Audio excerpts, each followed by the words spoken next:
Les Blaugrana, bonsoir. Avant de commencer ce débrief, j'aimerais vous prévenir qu'au FC Barcelone, au Camp Nou, on a ouvert un centre pour enfants. C'est-à-dire que si vous avez des enfants qui vous embêtent un peu le soir, ils n'arrivent pas à trouver le sommeil, n'hésitez pas. Le Camp Nou propose maintenant des berceuses chantées par Lewandowski, Rafinha, Gavi, tout le collectif du FC Barcelone. Ils chanteront une très belle berceuse pour vos enfants pour qu'ils puissent s'endormir. Car oui, même les enfants, ils s'endorment en regardant le match. On a rempiche tout le long du match. Il n'y a rien qui a été proposé. S'il vous plaît, le cas Lewandowski, il va falloir à un moment le mettre sur la table. Et vous savez que j'ai été l'un des plus patients avec lui. Vous savez que j'ai été l'un des seuls qui disait oui, mais l'animation offensive ne l'aide pas, l'animation offensive n'est pas top. Mais à un moment donné, lui-même, il n'est pas top.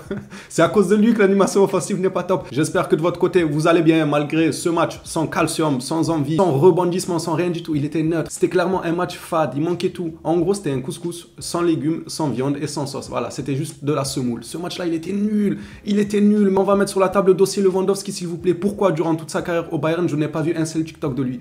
Un seul TikTok, je ne l'ai pas vu. Alors que nous, on l'a délivré de cette prison-là qui était le Bayern Munich quand il ne voulait pas le lâcher. Mais ma parole, si je remonte dans le temps, moi, je ne le ramène pas. Je le ramène pas. Je le laisse dans sa prison. On est là, on a engagé, comment il s'appelle là? Scofield de Prison Break, son frère Burroz, Soucré, tout ça, la Prison Break. On les a engagés pour aller délivrer Lewandowski. Pour qu'au final, je n'ai jamais vu un TikTok de lui au Bayern. Quand il vient au Barça, il a un compte TikTok, il se met à faire des danses, il se met à faire des coupes de cheveux farfelues. Et au final, il se perd et sur le terrain, on ne le reconnaît plus. Moi, j'ai bien envie de le défendre et de dire que l'animation offensive n'est pas top, que Xavi n'est pas top, que Xavi ne se gère pas tout ça. Il n'y a aucun souci. Il y a des débriefs où j'ai eu à le dire. Mais à un moment donné, toi-même, t'es pas top. Toi-même, tu freines l'animation offensive. Tu es dégueulasse. On dirait qu'il joue avec des bots de soviétiques. On dirait vraiment qu'il se prépare pour la guerre là-bas, là, ce qui se passe, vous savez, de l'autre côté, là. On va éviter de prononcer les pays, vous-même, vous savez. Hashtag liberté d'expression. Bref, il se prépare pour la guerre ou c'est comment? Qu'est-ce qui se passe, Lewandowski? Est-ce que tu es en train de jouer en bot? Est-ce que tu as mis 2 paires de chaussettes? Il n'est pas à l'aise, que ce soit dans ses contrôles, que ce soit dans ses dribbles. Il est même pas affûté. Il a eu un face-à-face, je sais pas, il a tenté un crochet, je sais pas quoi. Toute la défense de Giron est revenue. Ce match-là, il m'a frustré. Pour ceux qui me suivent sur Twitter, ils ont envie, j'ai lâché des tweets, les gars, en roue libre, vraiment en roue. Il y en a même que j'ai décidé d'enlever parce qu'il y en a, voilà, le second degré pour eux, ce n'est qu'une température, ils n'arrivent pas à comprendre quand c'est de l'humour, etc.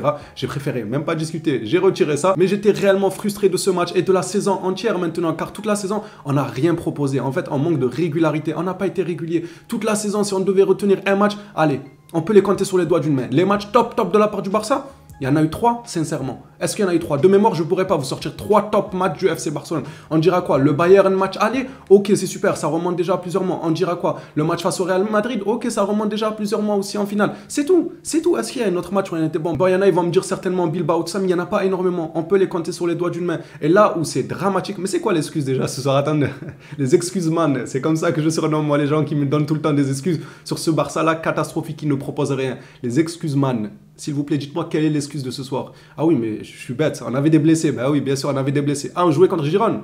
Mais non, c'était Manchester City, on avait besoin de nos joueurs. On avait besoin de notre 11 titulaire pour pouvoir battre City. Ah non, je crois que vous avez raison, on a joué contre Girona. Mais du coup, les blessés, ça ne tient plus à hausse. Ah, on a 12 points d'avance, du coup, ils ont levé le pied. Ils ne voulaient pas jouer. Ils se préservaient pour... Ils se préservaient pour aucune compétition. C'est quoi l'excuse? Qu'est-ce que vous allez dire maintenant? L'animation sur le terrain est clairement dégueulasse. On ne propose rien du tout sur un terrain de football. Je ne vois pas où Xavi veut aller. Alors, il y a des matchs où on a vu où Xavi voulait aller. On a vu que l'équipe commençait à prendre ses marques, mais ça ne tient jamais. C'est pas régulier. On dirait que les joueurs, un match sur 100, ils comprennent comment Xavi veut jouer apparemment. Ils comprennent les consignes de Xavi, un match sur 100. Ils les comprennent. C'est excellent. On fait un superbe match. On est reboosté. Ouais, le Barça est de retour. Ouais, là, la Manita. Ouais, on a bien joué. On a mis beaucoup de buts. Et les matchs d'après, ils enchaînent 2-3 mois sans rien faire. Ça y est, ils oublient comment jouer. C'est dramatique. À un moment donné, il faut ouvrir les yeux, les frères. Les blessures ne tiennent pas. Tu joues contre Girona. Tu joues contre Girona. Pourquoi tu nous parles de blessures? Il n'y a absolument pas lieu de faire rentrer les blessures dans ce genre de match-là. Et même dans les autres matchs, en réalité, si tu as une philosophie de jeu, tu peux t'en sortir quand même malgré les blessures, même si c'est des grosses têtes qui sont blessées. Mais s'il vous plaît, en face, c'est Girona. Ensuite, oui, d'accord, on a un match là, on a beaucoup de points d'avance. Aujourd'hui, on avait l'occasion de prendre 15 points d'avance sur le Real Madrid. 15 points d'avance. C'est historique. Ça aurait été énorme comme écart. Encore une fois, on ne propose rien du tout. Nos joueurs sont nuls, aucune philosophie de jeu. En attaque, c'est dégueulasse. Le joueur le plus dangereux du Barça, c'est Baldé. Ça résume tout le mal de ce club. Baldé, qui est un défenseur, est plus dangereux que nos propres attaquants. Araujo est plus dangereux que Lewandowski. Est-ce que vous avez vu ça dans un autre club? Est-ce que vous avez vu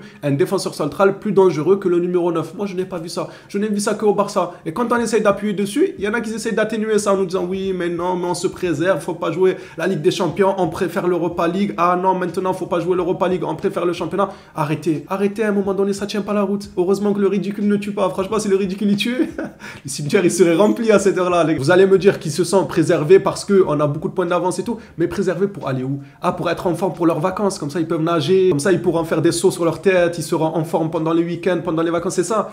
Ok, oui, d'accord. Ouais, bah oui, vu comme ça, c'est vrai. On a beaucoup de points d'avance. Pourquoi aller tout donner sur le terrain quand on a énormément de points d'avance et que c'est bientôt les vacances? Autant se préserver pour les vacances. Partant de ce principe-là, bah oui, les joueurs se préservent pour les vacances. C'est pour ça qu'ils refusent de jouer. C'est pour ça qu'il n'y a aucune philosophie de jeu. Moi, je peux comprendre que cette saison-là, elle est terminée. On va passer à autre chose. Bientôt, il y aura une nouvelle saison. C'est ok. Mais cette saison-là aurait pu nous aider à construire la future saison. Mais c'est pas le cas. Cette saison-là nous a pas aidé à construire la future saison. On n'a pas forcément vu une régularité dans notre façon de jouer. On n'a pas été tueurs devant les cages. Nos attaquants sont tous nuls les uns que les autres. Les petits enfants, ils viennent au Camp Nou, non pas pour regarder du spectacle, mais pour s'endormir sur le banc. Sincèrement, c'est pas digne du FC Barcelone. Les Blaugrana, je n'ai pas envie de m'attarder sur ce match. Moi, je l'ai dit sur Twitter, juste pour voir du spectacle, j'aurais aimé que carrément Giron mette un but. Parce qu'on s'endormait durant le match, il n'y avait aucune occasion. Lewandowski servait à rien. Il sert à rien. J'ai l'impression, en fait, c'est plus un poids pour l'équipe qu'autre chose. J'ai l'impression, si on jouait à 10 en relevant Lewandowski, on aurait pu créer plus d'occasions. Et Rafinha, je préfère pas en parler. Lui aussi, c'est la même chose. Un jour, il nous fait des dribbles. Un jour, il nous fait 2-3 contrôles.